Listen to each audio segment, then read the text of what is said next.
Bismillahirrahmanirrahim. Assalamualaikum warahmatullahi wabarakatuh. Oke, bagaimana kabarnya teman-teman sekalian di rumah? Masih tetap semangat kan untuk belajar? Oke, kita akan lanjutkan. Mungkin ini yang pertama ya buat saya untuk kuliah gizi dalam daur kehidupan. Kita akan membahas tentang gizi lansia bersama saya Pak Iqbal. Baik, eh, sebelum kita membahas tentang gizi pada lansia, kita eh, ketahui dulu apa sih sebetulnya lanjut usia itu atau elderly. Jadi menurut peraturan pemerintah, eh, kategori kelompok usia 60 tahun ke atas itu disebut lanjut usia atau lansia. Dan jika mengacu pada usia pensiun, lansia itu usianya 56 tahun ke atas. Dan diperkirakan itu mencapai 20% dari populasi dunia. eh, Tahun 2017 proporsi lansia Indonesia itu diperkirakan sekitar 9,03. Sedangkan kalau di Susenas itu tadi saya lihat datanya itu sekitar 8%-an seperti itu. Sedangkan WHO itu mengelompokkan lansia itu jadi 3 kelompok. Ada middle age, usia pertengahan, ini belum lansia. Kemudian ada elderly age, itu 60 sampai 70 tahun, dan ada old, itu 75 tahun ke atas. Ini bisa kita lihat, ini adalah grafik distribusi umur di Indonesia, umur penduduk ya di Indonesia. Kita bandingkan antara tahun 94 dengan yang terbaru 2014 seperti itu. Grafiknya sedikit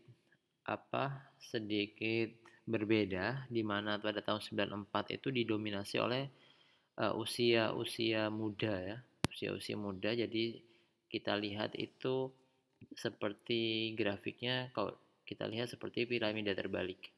Nah, sedangkan tahun 2014 itu sudah mulai ada perbedaan, meskipun tetap didominasi oleh usia-usia muda, akan tetapi usia pertengahannya sudah mulai semakin banyak. Artinya ini adalah akan jadi potensi usia tuanya semakin besar. Mohon maaf ini saya ralat, ini piramidanya tidak terbalik ya, jadi piramida biasa. Nah, sedangkan kalau yang 2014 ini seperti apa nih ya? Eh, Mungkin lebih tepatnya kayak kubah masjid gitu. Baik. Nah, ini adalah umur harapan hidup lahir di Indonesia. Ini adalah kabar baik sebetulnya, di mana eh, setiap tahunnya kita tuh mengalami peningkatan umur harapan hidup di Indonesia ya, mulai dari tahun 2010 ini yang saya punya datanya sampai tahun 2018 itu sekitar 70 tahunan, 71 tahun. Artinya ini indikasi yang bagus. Akan tetapi ini akan jadi masalah tersendiri nantinya ke depan seperti itu. Nanti kita bahas lebih lanjut. Nah, apa sih tantangan terbesar dari lansia ini? Nah, semakin meningkatnya populasi lansia, ini adalah istilahnya they getting older but they not getting better. Jadi lansia itu uh, tambah, atau manusia ya, itu semakin lama itu tidak semakin bagus kondisi tubuhnya, kan, tapi dia atau mereka itu akan semakin menurun gitu. Jadi nggak ada istilahnya masa muda itu atau masa tua itu lebih sehat atau lebih bagus dibandingkan masa muda. Tidak, masa muda itu justru masa-masa keemasan. Berbeda halnya dengan masa-masa lansia seperti itu. Ini yang perlu diketahui. Dan semakin tua seseorang akan diimbangi dengan penurunan kesehatan dan kemunculan masalah-masalah yang lain, psikis, ekonomi dan lain sebagainya gitu. Terlebih di Indonesia ya. Jadi permasalahan ekonomi di Indonesia untuk orang-orang lansia saat ini itu sudah sangat kompleks dan berat.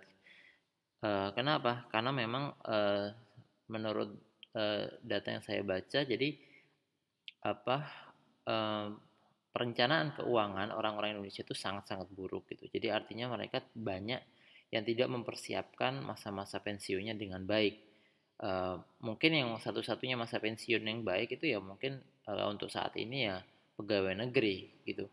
Tetapi selain pegawai negeri itu tidak ada yang pernah memikirkan bagaimana saat pensiunnya, Pak. Dan apa dan ikut kepada anak gitu, atau menggantungkan nasib kepada anak, itu adalah sebetulnya bukan rencana yang tepat untuk lansia atau untuk masa tua seperti itu. Nah, lansia itu ada dua opsi. Apabila dia positif, itu akan menjadi sehat, aktif, dan produktif. Apabila negatif, itu akan menjadi masalah kesehatan. Dan nantinya masalah kesehatan ini akan jadi beban negara, gitu ya. Kalau banyak orang sakit, tentunya nanti beban, contoh paling nyata lah, beban untuk pembiayaan kesehatan, BPJS segala macamnya otomatis kan lebih tinggi kayak gitu. Beda dengan kalau misalkan sehat gitu. Jadi sehat itu apalagi produktif ya, sudah tua tapi dia produktif, bekerja dan seterusnya masih menghasilkan. Nah, ini akan jadi potensi tersendiri untuk negara seperti itu. Oke. Kemudian perubahan fisik dalam lansia, eh, seperti kita ketahui bahwa ada perubahan macam-macam ya, semuanya, bahkan saluran cerna, hormon, mulut, organ sensori, dan komposisi tubuh itu juga semuanya berubah, mulai dari penurunan asam lambung, penurunan hormon insulin, giginya tanggal, dan seterusnya kayak gitu. Baik, nah ini nanti kita bahas kaitannya dengan malnutrisi. Nah, ini teman-teman perlu ketahui, jadi kalau kita sering dengar malnutrisi itu sebetulnya tidak hanya dipandang sebagai kekurangan, tetapi juga kesalahan dalam pemenuhan gizi seseorang. Artinya malnutrisi itu bisa kelebihan, juga bisa kekurangan gitu. Jadi bukan malnutrisi itu gizi buruk pasti atau kekurangan, tidak. Tapi juga obesitas atau overweight itu juga disebut malnutrisi. Nah, penelitian di Belanda memberikan gambaran bahwa faktor risiko malnutrisi pada gaya hidup antara lain rendahnya fungsi sosial, somatik, psikis, sosial, masalah pada fungsi organ. Sedangkan di Jerman itu justru malnutrisi yang tertinggi, lebih dari separuh, yaitu sebesar 56,2% itu eh, terjadi di unit geriatri, atau tempatnya kalau di rumah sakit itu geriatri, tempatnya orang-orang tua. Nah, apa sih penyebab malnutrisi pada lansia itu? Yang pertama adalah penurunan sensasi rasa dan bau ya. Artinya kalau sudah orang tuh rasa ya kayak teman-teman sakit lah. Kalau misalkan sakit yang berhubungan dengan indera pembauan dan pengecapan, pasti semua makanan tuh rasanya nggak enak. Nah, sama halnya seperti orang tua. Nah, orang tua ini bukan sakit, tapi memang fungsinya sudah menurun seperti itu.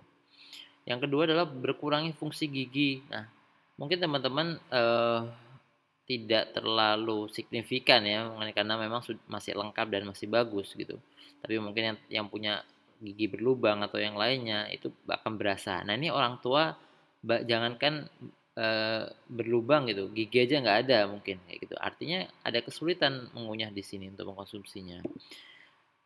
Kemudian urinasi yang tidak terkontrol atau terlalu sering ya.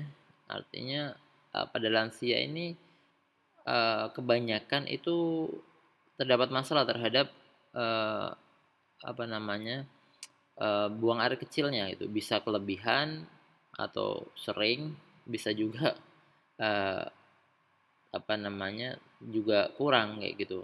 Dan ini nantinya berpengaruh terhadap cairan yang diasup. Kemudian penggunaan obat-obatan yang banyak sehingga dapat mengubah sensasi rasa dan menurunkan selera makan. Jadi banyak sekali, dan orang tua itu jarang sekali misalnya kalau sakit itu hanya mengkonsumsi satu obat. Biasanya beberapa atau bahkan sekeresek ya. Mungkin saudara kakek atau tetangga gitu yang lansia itu yang pernah kalian lihat itu pasti kalau sakit kadang-kadang itu sampai banyak gitu, dan itu sedikit banyak berpengaruh terhadap sensasi rasa dan selera makannya seperti itu. Ini yang perlu kita perhatikan. Nah, eh, ada beberapa dilema atau masalah mungkin ya pada gizi lansia, pada lansia.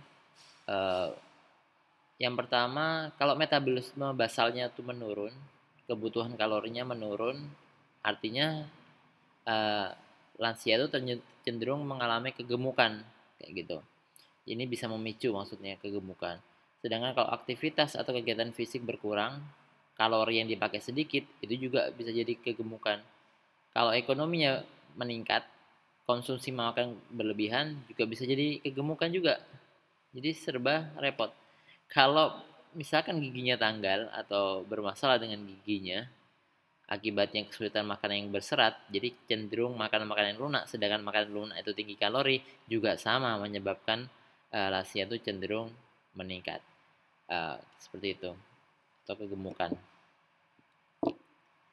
Nah, ada juga masalah penurunan sekresi asam lambung ya dan enzim pencernaan. Ini juga mengganggu penyerapan vitamin dan mineral. Akhirnya bisa jadi defisiensi zat gizi makro.